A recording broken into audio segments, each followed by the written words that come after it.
শুভ সকাল আমার প্রিয় বন্ধুরা, আশা করছি তোমরা যে যেখানে আছো সকলে ভালো আছো, সুস্থ আছো। বীরভূম জেলার ছোট্ট একটি গ্রাম থেকে আমি কি তোমাদের সকলকে জানাই আমার ব্লগ চ্যানেলে অনেক অনেক স্বাগত আর আমার অনেক অনেক ভালোবাসা।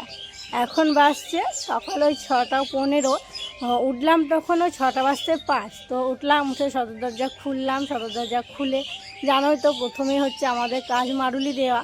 মারুলি দিলাম, তো মারুলি দিয়ে এবার হচ্ছে ঝাড় দেবো, উঠোনগুলো ঝাড় দেবো। তো ভাবলাম এখন থেকে ব্লগটা শুরু করি, তা এখন থেকে ব্লগটা শুরু করলাম। আর এদিকে দেখো পাখিগুলো কিচিরমিচির করছে, ওদের তো ঘুম কখন ভেঙে গেছে। কিছু কিছু পাখি বাসা ছেড়ে চলেও গেছে, কিছু কিছু পাখি কিন্তু এখনও বাসাতেই রয়েছে। আর হ্যাঁ গো, দুদিন বেশ রোদের তাপমাত্রা ছিল বলে অতটা ঠান্ডা লাগছিল না। আর আজকে বেশ ভালোই ঠান্ডা লাগছে। রাত্রে না প্রচণ্ড বাতাস দিচ্ছিল, আর এখনও কিন্তু বেশ ভালোই বাতাস দিচ্ছে। দুদিন মারুলি দিলাম, হাতটা কনকন করছিল না। সেই দিনকের ব্লগেই তো তোমাদেরকে বলছিলাম। তো আজকে মারুলি দেওয়ার পর আবার দেখছি হাতটা কনকন করছে। তো যাই হোক, চলো কাজগুলো করে নিই, তারপরে আবার ছেলের জন্য টিফিন বানাতে হবে, ছেলেকে স্কুলে পাঠাতে হবে। শুরু করে দিই। কাণ্ড দেখো, হাত কনকন করছে বলে গ্যাসটা ধরিয়ে একটু হাতটা গরম করে নিচ্ছি। সত্যি গো, এই আঙুলটায় আমার মনে হচ্ছে সার নেই কোনো, কেমন কষ্ট করছে। হাতটা যদি একটু গরম না করি না, তাহলে আমি ঝ্যাঁটা ধরতে পারবো না। তাই ভাবলাম একটু হাতটা গরম করে নিই, কনকনি ভাবটা একটু যাক, তারপরে তখন ঝাড়টা দেবো। আর অনেকটা জায়গায় ঝাড় দিতে হয়, তোমরা তো জানোই। অনেক অসুবিধা হবে অত কনকন করলে না, আর তাপও লাগছে। একটু কমিয়ে দিই গ্যাসটা, পুরো কনকন কনকন করছে। ঝাড় দেওয়ার পর বাসনগুলো ধুয়ে নিয়েছিলাম, তারপরে চা করলাম। এটা হচ্ছে বাবার জন্য চিনি ছাড়া, এটা হচ্ছে আমাদের সবার জন্য। আর ওখানে আছে রুদ্রর জন্য জল। তো সেদিনকে জল রাখাটা আমি তোমাদের সাথে শেয়ার করেছিলাম, যে গরম জল দিচ্ছি। একজন কমেন্ট করে বলেছিলে যে প্লাস্টিকের বোতলে গরম জল দিও না। তো জলটা খুব গরম নয়, কালকের জল তো এগুলো খুব কনকনে হয়ে থাকে, আর এত সকালে কলে জল দেয় না। তো একটু কনকনে ভাবটা তাড়ানোর জন্য আর কি একটুখানি গরম করে দিই, খুব যে গরম করে দিই তা নয়। তো যাই হোক, চলো রুদ্রকে এবার ওঠাই, চাগুলো রেখে দিই, জলটা রেখে দিই, তারপরে রুদ্রসোনাকে উঠিয়ে ব্রাশ করিয়ে দিই, দিয়ে রেডি করে খাইয়ে দেবো।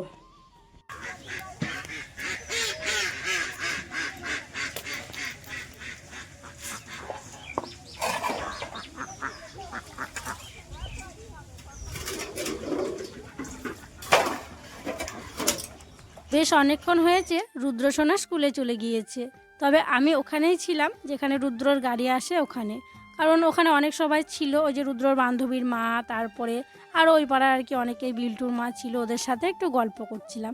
এমনিতে তো সারা দিন বাড়িতে কাজকর্ম করি, কোথাও আমার যাওয়া হয় না। বিকেলবেলাতেও ভাবি একটু যাবো বেড়াতে, কারোর সাথে গল্প করতে, কিন্তু যাওয়াই হয় না। তাই একটু আর কি ওখানে ছিলাম, তারপর অনেকক্ষণ পর বাড়ি এলাম। বাড়ি এসে দেখো বাসনপত্র ধুচ্ছি। তবে এগুলো সকালে যে বাসন ধুই কালকে রাত্রে খাওয়া সেই বাসনগুলো নয়, এগুলো হচ্ছে ওই যে হেসেলে ছিল, আজকে তো বৃহস্পতিবার, আজকে নিরামিষ রান্নাবান্না করা হবে। তো সেই জন্য এই যে যেগুলো আর কি ঢাকা দেওয়া থাকে হেসেলে, সেই সমস্ত ঝুড়ি টুড়ি এগুলো সব নিয়ে চলে এসেছি। এগুলো দেখো মাজা ঘষা করে নিচ্ছি। আর ওই যে বড় গামলাটায় সেই পিঠে রাখা ছিল, তো পিঠেগুলো শেষ হয়ে গিয়েছে, ভাবলাম গামলাটা তাহলে ধোয়া মাজা করে নিই। আর ওই যে আর একটা গামলা ভেজানো আছে, ওটাতে একটুখানি ভাত ছিল, ভাতটা আবার একটু ছোটো বাটিতে রাখলাম। এত সকালে তো আর লালিকে দেওয়া যাবে না, সকাল সকাল ঠান্ডা ভাত, তো অন্য একটা বাটি রাখলাম, পরে লালিকে খেতে দেবো। তো ওই গামলাটা একটু ভিজিয়ে রেখেছিলাম, কারণ ওই যে ভাতগুলো সাইডে লেগে ছিল, তো একটুখানি ভিজলো। ওই আগে বাসনগুলো দেখো সব ধুয়ে নিয়েছি, তারপরে বড় গামলাটা মাজা ঘষা করে নিলাম। তো তারপরে ধুয়ে নিচ্ছি। তো চলো ধুয়ে নিয়ে বাসনগুলো এখন ঘরে রেখে দিই। বাসনপত্রগুলো ধুয়ে এনে রাখলাম, ঝুড়িগুলো একটু রোদে শুকোতে দিলাম, আর যে বাসনগুলো ছিল সেগুলো ঘরে রাখলাম। আর কি বলো তো, ঝুড়িগুলো রোদে দিই, কারণ ওই ঝুড়ি থেকে না জলটা ঝরতেই চায় না, তো সেই জন্য একটু রোদে রাখি। তো তারপরে ভাবলাম মুড়ি খাবারটাও একেবারে করে নিই। তাই আজকে দেখো মুড়ি খাবার জন্য করছি আলুর তরকারি। আর তোমরা তো জানো যে এই আলুর তরকারি এভাবেই কিন্তু আমরা মুড়ি খাবার জন্য বেশিরভাগই আর কি করে থাকি। শুধু আমরা বলে নয়, আমাদের গ্রামের প্রত্যেকটা মানুষই এভাবে আর কি আলুর তরকারি করে মুড়ি খাবার জন্য। তবে আমরাই মনে হয় প্রেশার কুকারে করি, সবাই কড়াইয়েই করে। তো যাই হোক, মোটা মোটা করে আলু কেটেছি, তো সেই জন্য দেখো প্রেশার কুকারেই করছি।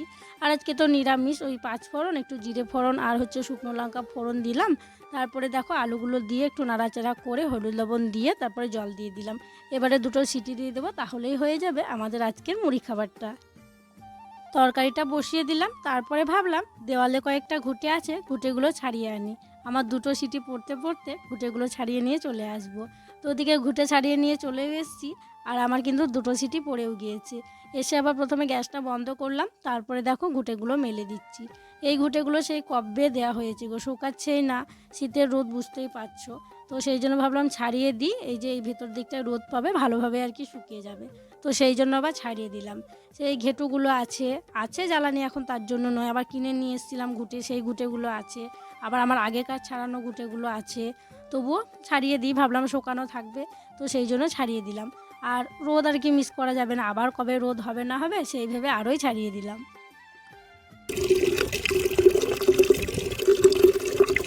আজকে হচ্ছে বৃহস্পতিবার, সকাল সকাল দেখো স্নান টান করে নিয়েছি।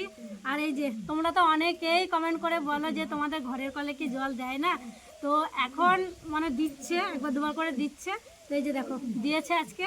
তো ভাবলাম পুজো যখন করব ঠাকুরের বাসনগুলো আজকে আর পুকুরে ধোবো না, কলেই ধুয়ে নিই। তো ভালো করে মেজে নিয়েছি, মাজার পর একবার ধুয়েছি আর একবার দেখো ধুয়ে নিচ্ছি। আর এই যে ঘটি নিয়ে চলে এসেছি, ঘটিতে এখন জল নেব। আর এই কলের জল এখনও পর্যন্ত আমরা খাইনি, কারণ মানে কি বলতো নতুন পাইপ তো তো ঘোলা ঘোলা উঠছিল। তো আজকে জলটা পরিষ্কার উঠছে গো, আজকে জলটা বেশ পরিষ্কার আছে। তো চলো আজকে ঠাকুরকে দিয়েই এই জল খাওয়া শুরু করব। প্রথমে ঠাকুরকে দিই, তারপর তখন আমরা খাবো আমাদের ঘরের কলের জল, বেশ চকচকে আজকের জলটা।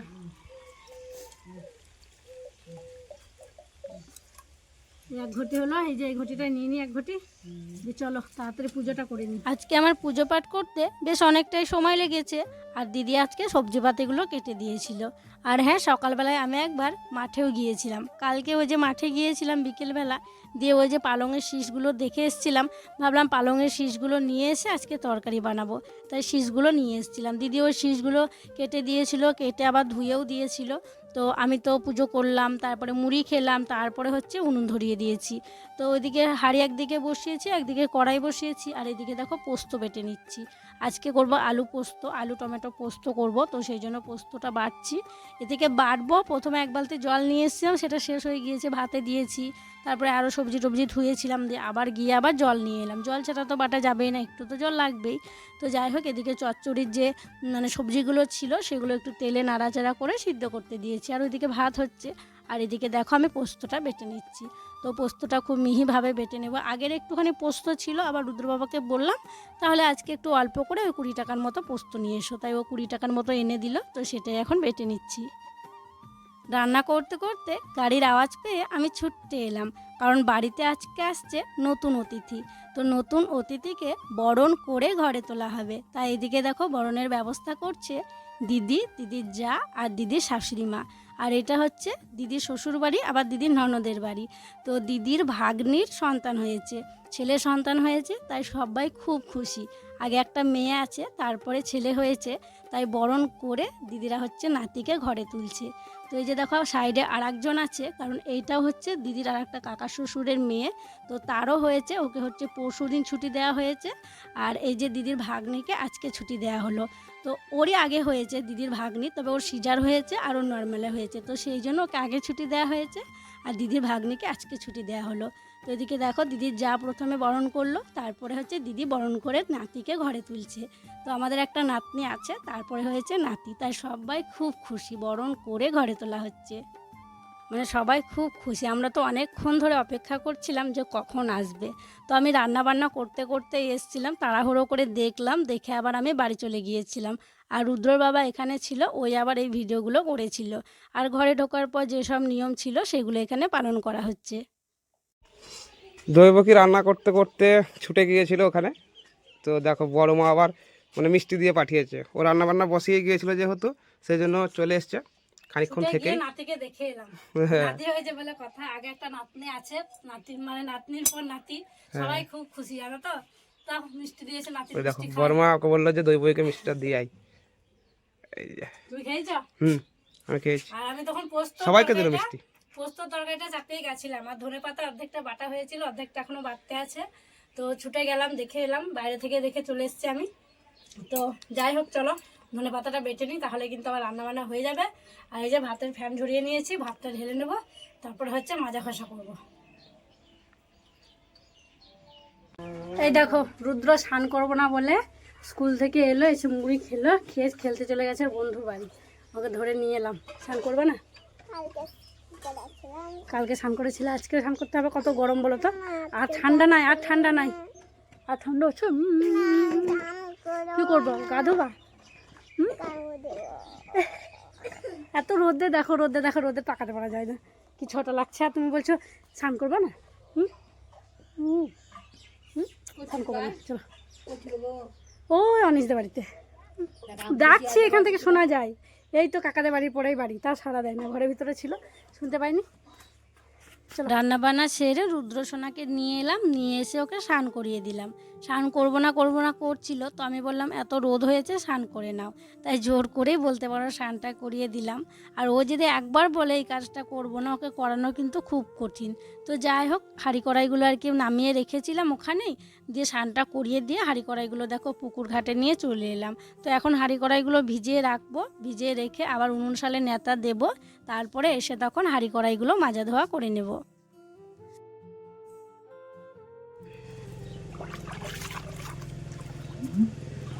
উনুন সালে নেতা দেওয়া হলো, তারপরে দেখো আবারও চলে এলাম পুকুর পাড়ে। এখন হাঁড়ি কড়াইগুলো মেজে নেব। আর আজকে কড়াইটাও কিন্তু খুব বেশি পড়েনি, আর হাঁড়িটা আর কি যেমন পড়ে সেই রকমই আর কি পুড়েছে। তবে এই যে স্টিলের হাঁড়িগুলো কিন্তু তাড়াতাড়ি উঠে যায়। ওই যে একদিন তোমাদেরকে মাজা দেখিয়েছিলাম, সেই দিন দুদিনকের পোড়া ছিল বলে উঠতে চাইছিল না। তো তারপরে আবার আমি মাটি দিয়েছিলাম একদিন, তারপরে সবাই আর কি বলছে মাটি দিয়েছো, মাটি দিই না এই হাঁড়িতে।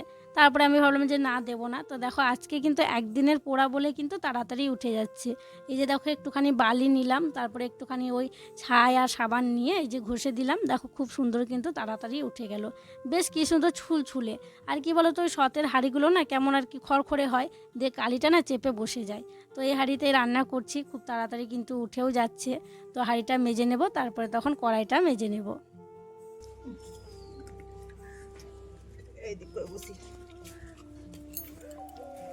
পালং শাক তো অনেকে খেয়েছো, তো পালং শাকের চচ্চড়ি খেতেও কিন্তু খুব ভালো লাগে, যে ডাঁটাটা হয় পালং শীষের চচ্চড়ি। তো আজকে টাটকা টাটকা শীষ তুলে এনেছিলাম, বেশি হয়নি শীষ, কয়েকটা হয়েছিল। তো সেই শীষের চচ্চড়ি করেছি আজকে, চলো খেয়ে দেখি কেমন হয়েছে। দারুণ টেস্ট হয়েছে। বাবাদের খাওয়া হয়ে গেছে, বাবা তো শুধু ধনেপাতা বাটা চচ্চড়ি দিয়ে খেয়ে নিয়েছে, আলু পোস্ত খাইনি বাবা, দারুণ লাগছে। আর যারা যারা এখনও পর্যন্ত শীষের চচ্চড়ি খাওনি, অবশ্যই কিন্তু চচ্চড়ি করে খেও। তাও তো বেগুন টেগুন ছিল না গো, শুধু সিম গাজর আর ওই একটু বিনস ছিল, ওই সব দিয়ে আর কি করা হয়েছে। রুদ্রসোনা দুপুরবেলায় শুয়েছিল, তারপরে বিকেলবেলায় ঘুম থেকে উঠে এসছিল ছোটো ঠাম্মির কাছে। এখানে দেখো আমি ওকে নিতে এলাম, সন্ধ্যাবাতি দেওয়া হলো, ভাবলাম যাই রুদ্রকে নিয়ে আসছি, ওকে এবার পড়াতে বসতে হবে, খাওয়াতে হবে।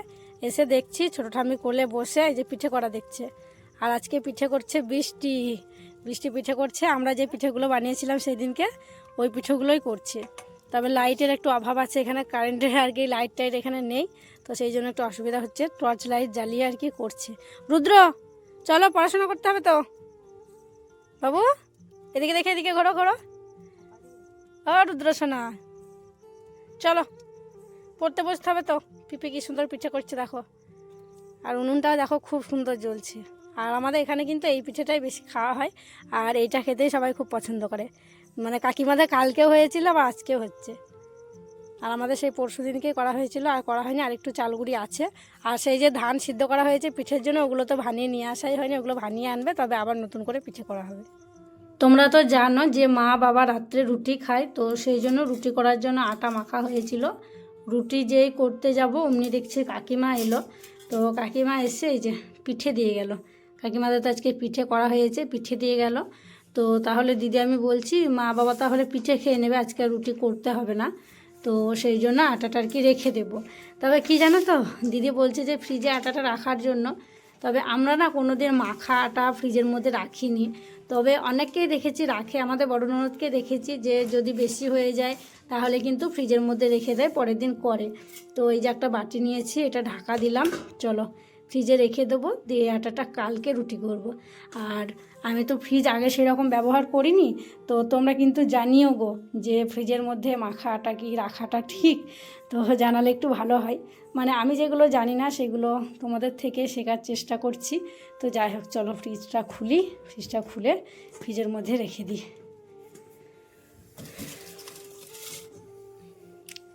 তো এই যে কিছু এদিকে ফল আছে, কাঁচা কলাগুলো সেই মানে কয়েকদিন থেকেই আছে, রান্না করাই হয় না। এদিকে সবজি বলতে শুধু আদা আছে, আর ওদিকে মিক্সার মেশিনে হচ্ছে মশলা বাটা আছে একটু। তো যাই হোক, চলো এখানে রেখে দিলাম, কালকে আটাটা রুটি বানানো হবে। আর ফ্রিজের ওপরে যে হটপটটা রাখা হয়েছে। আর এই যে ব্ল্যাঙ্কেটটা দেখছো এখানে আছে, কারণ ব্ল্যাঙ্কেটটা নেওয়া হলো মায়ের জন্য।